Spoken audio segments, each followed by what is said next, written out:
Mes salutations à tous ceux qui regarderont cette vidéo. Mon nom est Abaté Akwa Yannick.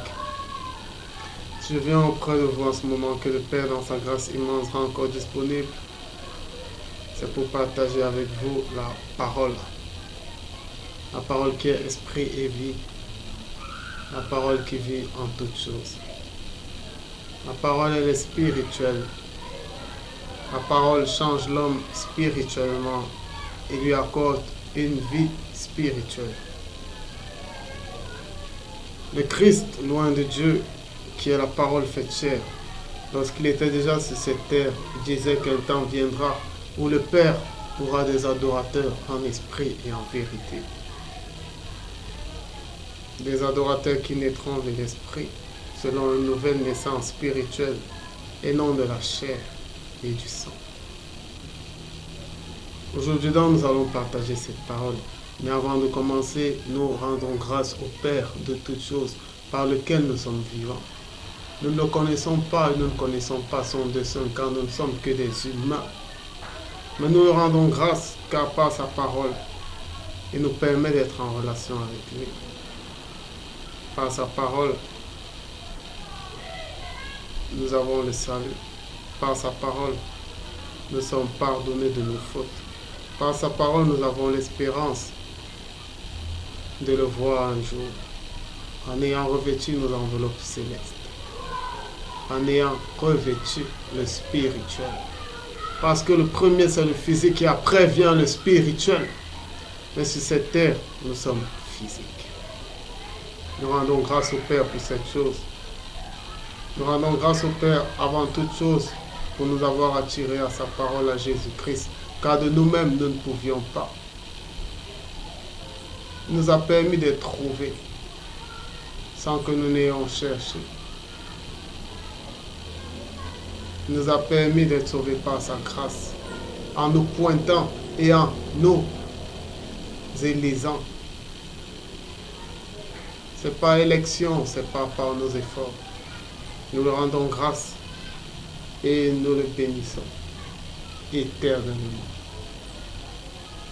Pas par notre bouche, pas par nos lèvres, mais par Christ, qu'il soit béni éternellement. Aujourd'hui, nous allons partager sur un nouveau thème, à savoir, Jésus est-il Dieu le Père? Est-ce que le Père c'est Christ? Ou bien sont-ils deux personnes différentes? Ce que je voudrais vous dire, c'est comme le Christ lui-même a eu à le dire, donnez à César ce qui est à César et donnez à Dieu ce qui est à Dieu. À chaque fois que l'homme essaiera de comprendre les choses spirituelles, il ne les comprendra pas. Si dans un clan religieux, ici je veux parler du clan chrétien, des membres du christianisme, si dans un plan religieux, vous êtes divisés, sachez que cette sagesse, ce que vous êtes en train de faire, cette religion, elle est démoniaque. Parce que la sagesse divine, elle concilie, elle est pleine d'amour et de bonté. Paul disait déjà à son époque, à l'église de Corinthe, qui n'a rien à voir avec vous, mais qui a les mêmes symptômes que vous, parce que les choses sont les mêmes. Rien ne change sous le soleil. Les hommes auront toujours les mêmes symptômes, peu importe les époques. L'homosexualité a existé du temps de Sodome. C'est la même chose qui se fait aujourd'hui. Les hommes ne changent pas. Il disait déjà, vous dites aujourd'hui que tel est de Paul, tel est de Céphas, tel, parce que les gens ont interprété la vérité. Sachez une chose, c'est que les porteurs de parole sont des hommes. Ça veut dire à chaque homme, il y a une interprétation de la vérité. Et l'Église était déjà divisée à cette époque. Pour une raison, c'est parce qu'ils ont essayé de comprendre les choses spirituelles humainement. Sachez qu'aucun homme ne peut comprendre le spirituel. Le spirituel appartient à Dieu. Et l'une des raisons pour lesquelles Adam fut chassé du jardin d'Éden, c'est qu'il avait, au travers de la connaissance du bien et du mal, eu cette capacité de se prendre pour Dieu. Cette connaissance qui vous permet d'interpréter des choses, permet d'analyser les choses à ce mauvais côté, qui vous permet de croire que vous pouvez connaître comme Dieu. Mais c'est faux. L'homme est humain et le Père est spirituel. Job déjà, lorsqu'il fut frappé de maladie, se croyait juste. Mais à la fin, lorsque le Père est arrivé, il lui a dit, étais-tu avec moi lorsque je criais l'immensité céleste? Étais-tu avec moi? Et après, Job a reconnu qu'il n'était rien. Rien dans le dessein parfait de Dieu. Ce dessein qui dépasse notre entendement humain. Sachez donc qu'à chaque fois que vous prendrez les choses de Dieu et que vous essayerez de les assimiler à César, vous serez divisés. Parce que Dieu lui-même vous donnera un égarement qui fera en sorte que vous vous battiez, que vous vous divisez, parce que vous avez essayé de toucher ce qui lui appartient. Le spirituel appartient à Dieu. Paul disait déjà aux Hébreux, laissons de côté ce qui concerne les baptêmes, la loi des baptêmes, le jugement et toutes ces choses. Parce que ces choses appartiennent à Dieu. Le jugement dernier, tout ce qui concerne l'Apocalypse, Jean, humain, ces hommes exceptionnels là, il a pu voir les choses spirituelles. Certains prophètes ont pu voir les choses spirituelles, mais ces choses, si elles ne vous sont pas révélées, eh bien n'en parlez pas. C'est pourquoi tout le livre d'Apocalypse, je vous en supplie par toutes les compassions, de loin de Dieu, ne l'interprétez jamais. N'interprétez aucune virgule de ce livre, sinon vous allez vous fourber. N'interprétez pas le spirituel. Sur les choses qui vous sont révélées, normalement lorsque vous lisez, c'est une bonne chose. Mais ce qui vous paraît être incompréhensible, n'essayez pas de le comprendre. Parce que Dieu n'a pas tout révélé du spirituel et ne révélera jamais tout du spirituel. La marche avec Dieu ne consiste pas à essayer de tout comprendre, mais ça consiste à être humble devant lui. Ça consiste à être comme une brebis qui se laisse diriger par Christ. Et le Seigneur, c'est l'Esprit. Nous ne l'avons pas connu de chair. Jésus, nous ne l'avons pas connu. Il est né dans le peuple juif. Les Juifs l'ont connu. L'Église primitive, nous n'avons pas connu l'Église primitive. Mais aujourd'hui, nous connaissons quelque chose, c'est l'Esprit. Si nous sommes sauvés, c'est parce que l'Esprit en nous témoigne que nous sommes sauvés. L'Esprit vous témoignera que vous vivez selon la grâce. Vous ne ressentirez plus de la culpabilité. Vous ne ressentirez plus du doute. Vous ne ressentirez plus de la crainte. Mais alors, vous n'êtes pas amené à tout comprendre. Pour une seule raison, c'est que nous sommes humains. La première chose, c'est l'humain. Il y a le physique et après vient le spirituel. L'humain ne comprendra jamais le spirituel. Il ne comprendra pas. Mais à Dieu, tout est possible. Ça veut dire que Dieu peut vous révéler le spirituel selon son bon vouloir. Mais de prime abord, l'humain ne comprendra jamais le spirituel. Et lorsqu'un homme voudra aller dans le spirituel, voudra concilier cela, il deviendra religieux. Il deviendra religieux. Des gens dans le passé ont connu le spirituel des apôtres. Et même eux, ces spirituels ne se révélaient pas tout le temps à eux. C'est pas tout le temps que Paul voyait des anges, mais c'était dans des moments précis. Parce que des anges ont des tâches précises. Ils viennent, ils vous disent des choses et ils s'en vont. C'est pas à tout moment que Jean voyageait pour voir l'Apocalypse, pour voir le royaume des cieux, pour voir ce qui se fera. C'est à un moment précis qu'il a reçu cela de l'ange du Christ. Sachez donc que le spirituel n'est pas pour les humains.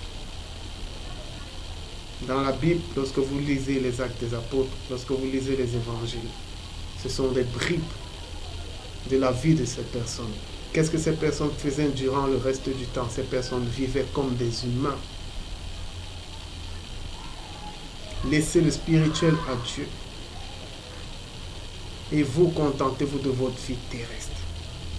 Lorsque Dieu a envoyé l'homme sur terre, il a dit allez, multipliez-vous, assujettissez la terre. Assujettissez la terre. Voilà la mission que le Père donne à l'homme. La mission que Christ donne à ses disciples. Allez et prêchez la bonne nouvelle. Faites des disciples. Il la donne à ses apôtres et aux Juifs de cette époque. Faites attention, vous n'êtes pas de cette époque. Vous n'êtes pas de l'église primitive. À l'église primitive, les disciples persévéraient dans l'enseignement des apôtres. De notre époque, il n'y a plus d'apôtres. Parce que pour être apôtre, il fallait obéir à des conditions. À savoir avoir vu Christ. Et avoir été là du commencement jusqu'à la fin. Ce sont les conditions que Pierre donne lorsqu'on doit remplacer Judas. Paul a vu Christ. Et il l'a vu plus merveilleusement que ceux qui l'ont vu de chair. Il l'a vu lorsqu'il est monté aux cieux. Déjà dans sa gloire. De notre époque, personne d'autre ne l'a fait. Et je mets au défi quiconque l'ait fait de dire que moi j'ai vu Christ. Aujourd'hui, ce qui nous reste, c'est l'esprit. Parce que Jésus, le Christ, c'est l'esprit. On le voit selon le cœur. Mais nous ne sommes pas apôtres. Il n'y a plus d'apôtres. Les anciens, on recevait des tâches, on était recommandés par les apôtres, par l'imposition de main. Et même Paul a reçu la main d'association de Pierre pour qu'il soit cautionné. De notre époque, cela n'existe plus. Il n'y a plus d'apôtres, il n'y a pas d'anciens, il n'y a pas d'église. En ce moment, l'esprit, personne ne peut dire ce qu'il est en train de faire. Mais l'esprit travaille. Beaucoup de personnes sont sauvées par l'esprit. Beaucoup de personnes comprennent ce que c'est que la grâce de Christ et vivent dans la liberté de Christ. Mais nous ne sommes plus à l'époque des hommes de Dieu. Nous sommes à l'époque de la conduite de l'esprit. Maintenant, nous sommes des hommes. La grâce fait en sorte que nous dissocions ce qui est de César et ce qui est de Dieu. Le spirituel n'appartient qu'à Dieu. Dans la grâce, l'enfant de Dieu vit sa vie et ne regarde pas au spirituel. Personne ne vous demande de plonger le regard dans le spirituel. C'est la cuisine personnelle du Père. Et ne prenez pas, faites très attention à ce qu'on appelle la Bible. La Bible, ce sont des écrits. La Bible, c'est le physique. La Bible est comme un livre. Et tous les livres sont écrits. Les livres contiennent la lettre.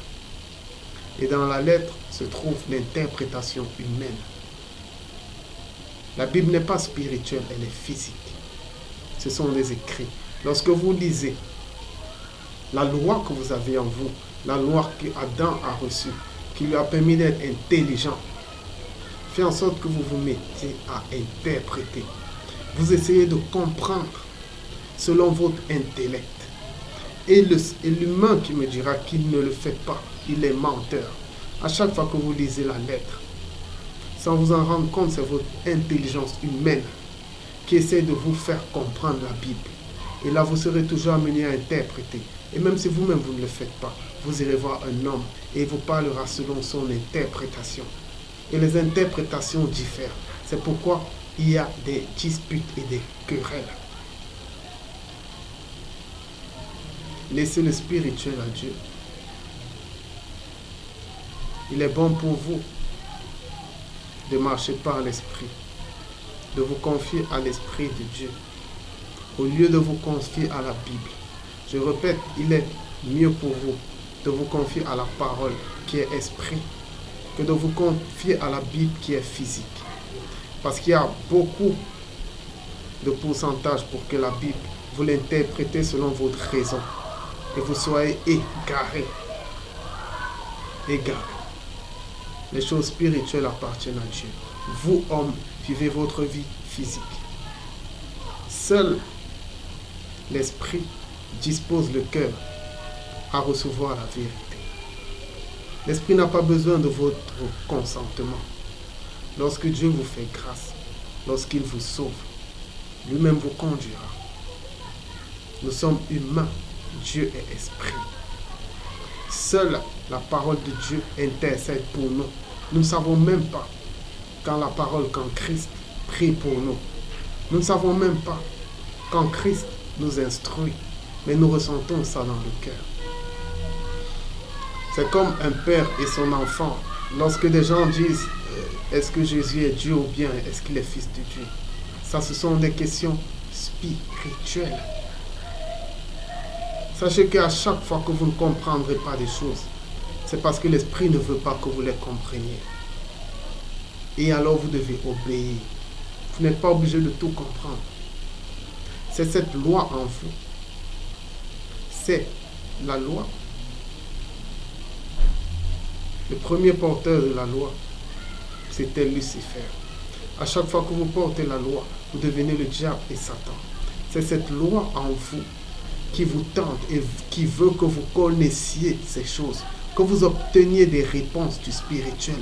Mais cela ne vous appartient pas. Un bébé ne peut pas connaître les choses des vieux. Non.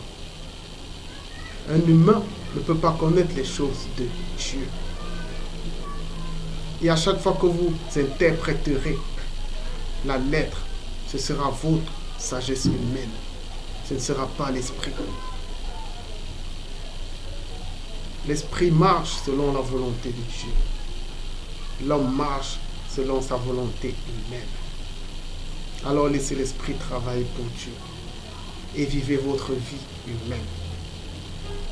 Lorsque l'esprit aura des choses à faire en vous, l'esprit le fera. Jésus-Christ est-il Dieu le Père? Je n'ai rien à vous dire par rapport à ça. Parce que je ne connais rien à ça. Je ne connais rien au spirituel. Mais le Christ qui vit en moi connaît toutes choses. Il connaît toutes choses.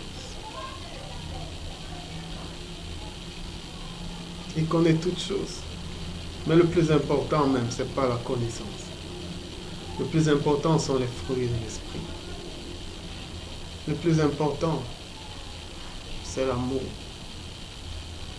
Le plus important, c'est la miséricorde, la compassion, la charité, la bonté.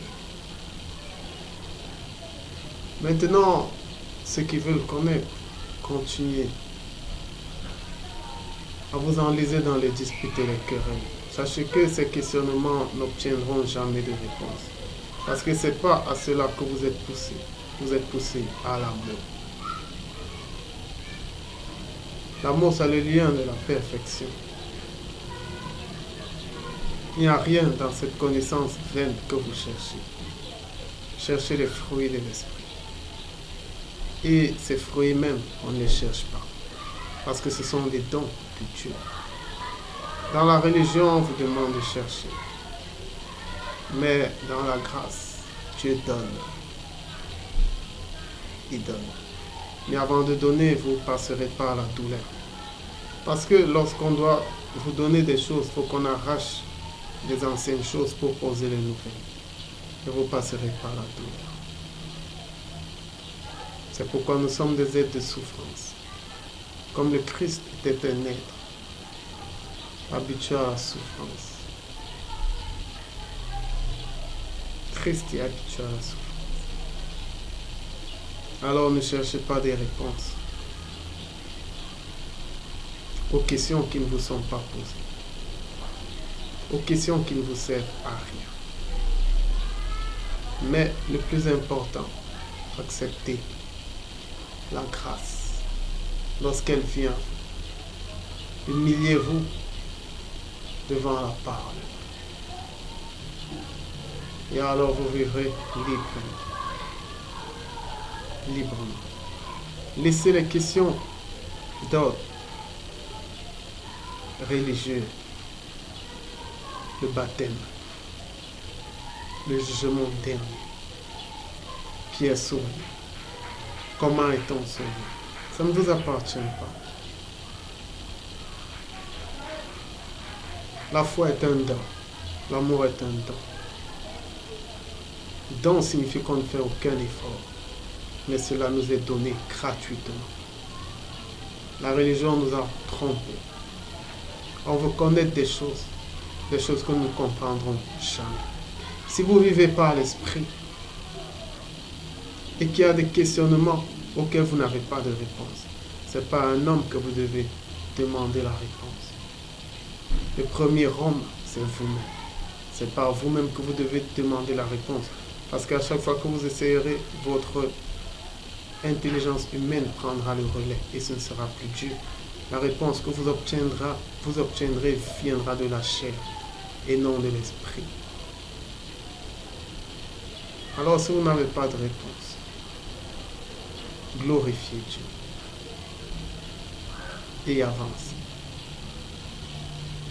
Ce que vous ne comprenez pas, lui-même vous le fera comprendre, non selon l'intelligence humaine, mais dans votre cœur.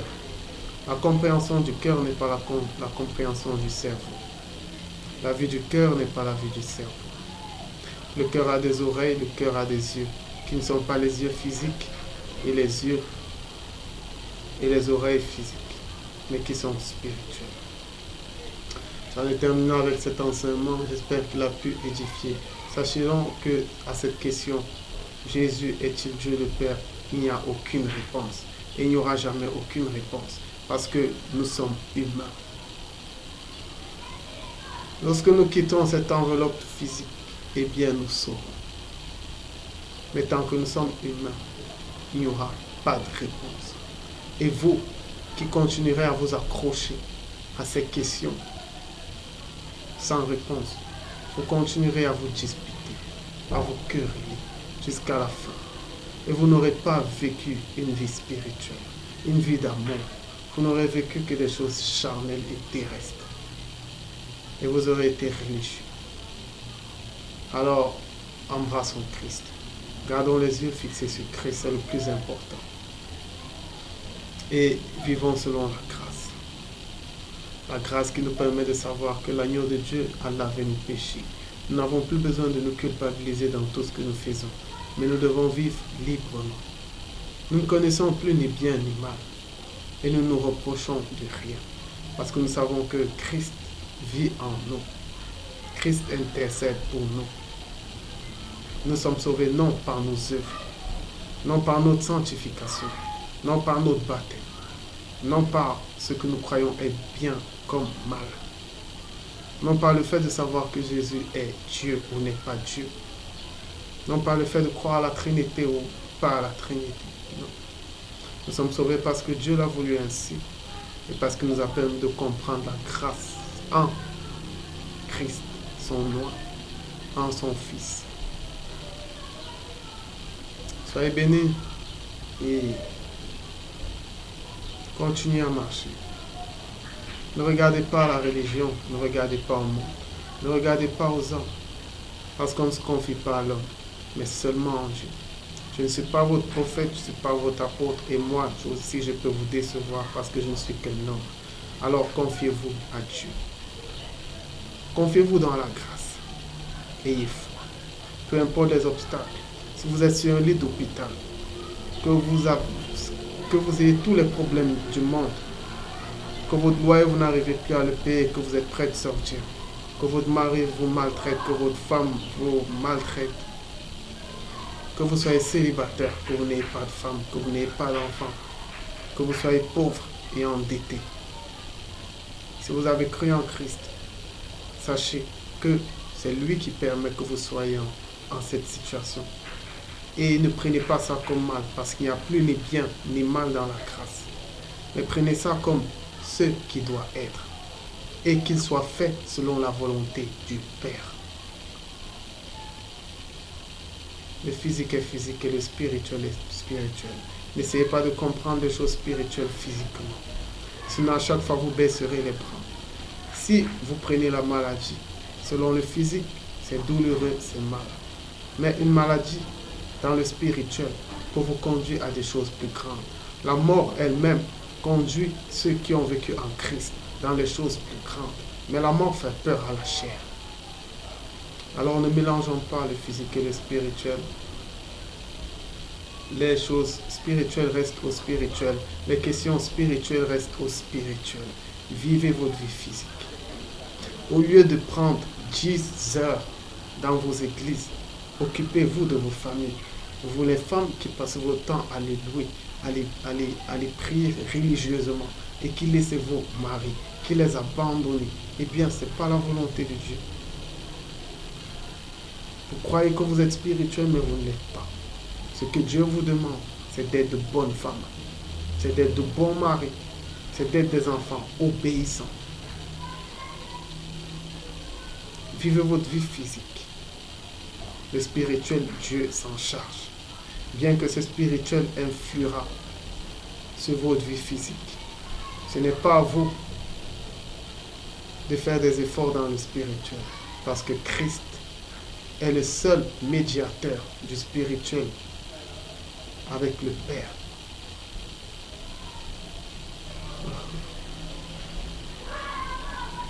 J'en ai fini, soyez bénis, que la paix du Christ, la paix de loin du Père vous accompagne. Shalom.